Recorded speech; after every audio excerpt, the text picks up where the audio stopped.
Alleluia, ಗಟ್ಟಿಗೆ alleluia. ಯಾಕೆ ಬರ್ಕತ್ ಬರ್ತಾ ಇಲ್ಲ? ಯಾಕೆ ಕುಟುಂಬ ಸಮಸ್ಯೆಗಳು ಬಿಟ್ಟು ಹೋಗ್ತಾ ಇಲ್ಲ?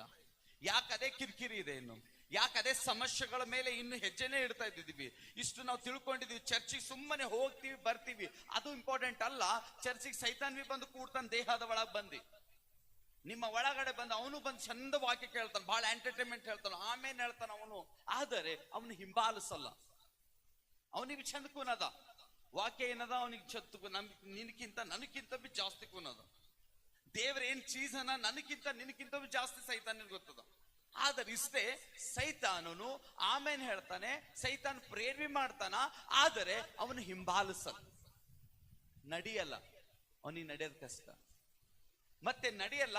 ಮತ್ತೆ ಯಾರು ನಡೀತಾರೋ ಅವ್ರಿಗೆ ನಡೆಸ್ಲಕ್ ಬಿ ಇಷ್ಟಪಡಲ್ಲ, ನೋಡಕ್ ಇಷ್ಟಪಡಲ್ಲ. ಜಲಸಿ ಸ್ಪಿರಿಟ್ ನೋಡಿ, ಜಲಸಿಯಲ್ಲಿರ್ತ ಸ್ಪಿರಿಟ್, ದೇವು ಸ್ಪಿರಿಟ್ ಅಲ್ಲಿ ಒಳಗಡೆ ಏನ ಜಲಸ್ತಾ ಇದ್ದೀವಿ ನಾವು, ಒಳಗಡೆ ಜಲಸ್ತಾ ಇದ್ದೀವಿ. ತಿಳ್ಕೊ, ಅವ್ರ ಒಳಗೆ 108%, 25% ಸೈತಾನ್ ಸೆಂಟೆನ್ಸ್ ಅದ ಒಳಗೆ. ಸೈತಾನ್ ರೋಗ ಬಿಟ್ಟಿದ್ದಾನ ಅವ್ರೊಳಗೆ.